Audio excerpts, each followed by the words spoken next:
Hi, and welcome to differentdream.com. Differentdream.com is a website for parents of kids who have special needs and for the special needs community at large. Anybody who works with children or adults with special needs. That could be people in the medical community, it could be teachers, it could be ministry workers, therapists, whoever works with children who have special needs in their families. You have arrived on a day when I am reading aloud to parents of kids with special needs from my book for them called A Different Dream for My Child, Meditations for Parents of Children Who Are Critically or Chronically Ill. The former school teacher in me loves to read aloud. I miss that even though I've been out of teaching now since 2003.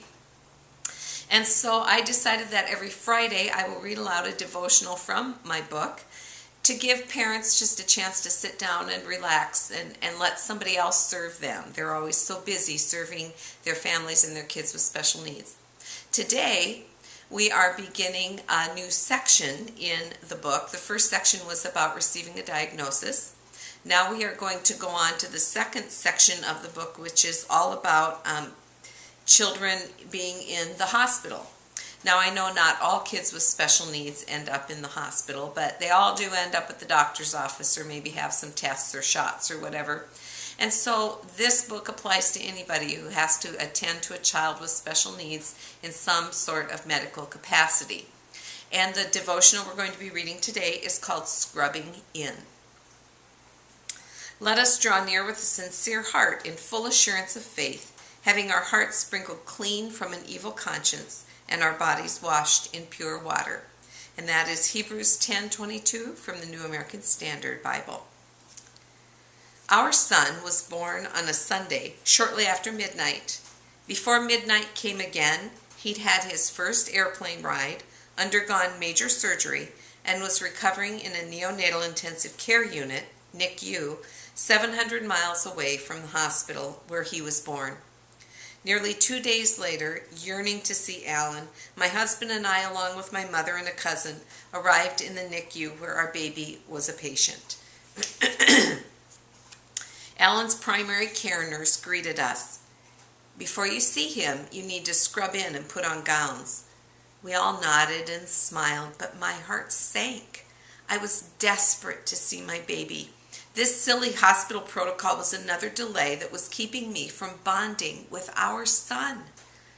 We put on paper caps and gowns. Then we stood over the stainless steel basin and scrubbed our hands with harsh antiseptic soap.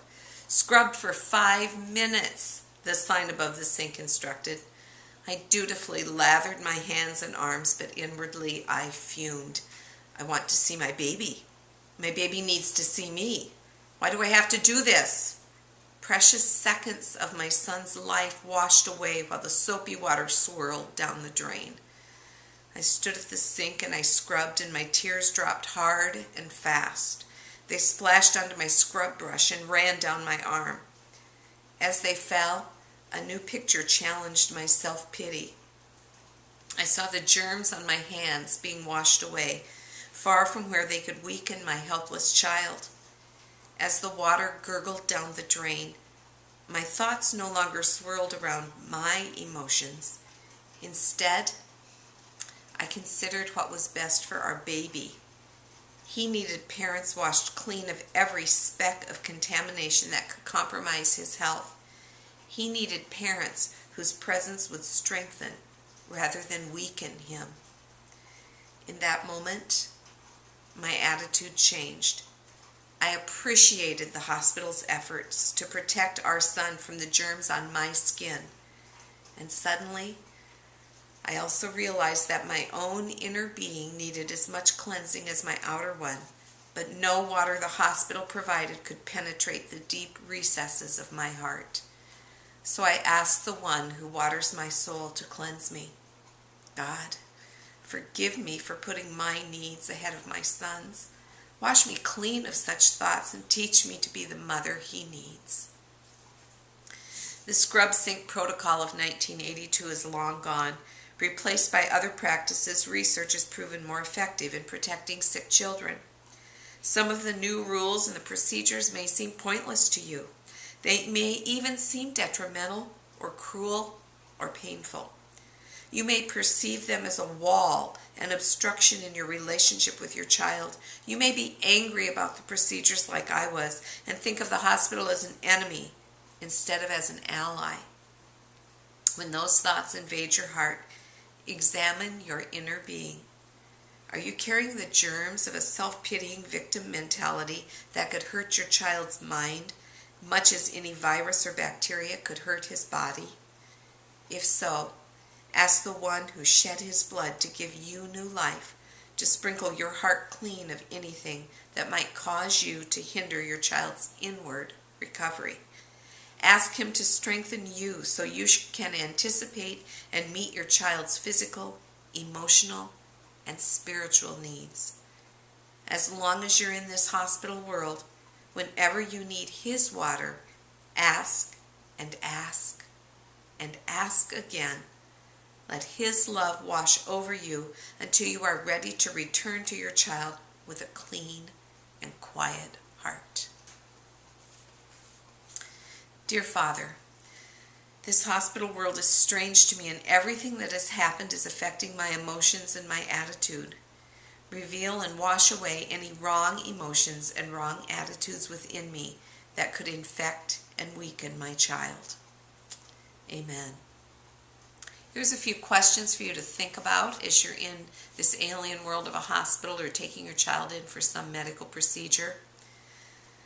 What hospital or clinic protocols and procedures don't you agree with or understand? Who can you consult to find out their purpose?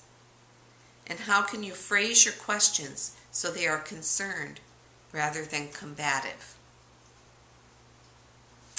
Well, that's another Friday wrap on another devotional from A Different Dream for My Child. I hope you enjoyed it. And I would encourage you on a daily basis to examine your heart and see if there's anything in it that could infect your child's spiritual or physical well-being. I know it's one of the lessons I learned as the parent of a child with special needs, and it's something I still have to practice today, even though my child is an adult and on his own. If you have any comments you'd like to make, if you've ever been in a situation similar to the one I was in, you're invited to leave a comment in the box at the bottom of this webpage. And I hope you'll come back next week for another read aloud session from A Different Dream for My Child. Until then, examine your heart and ask God to keep you clean. Goodbye.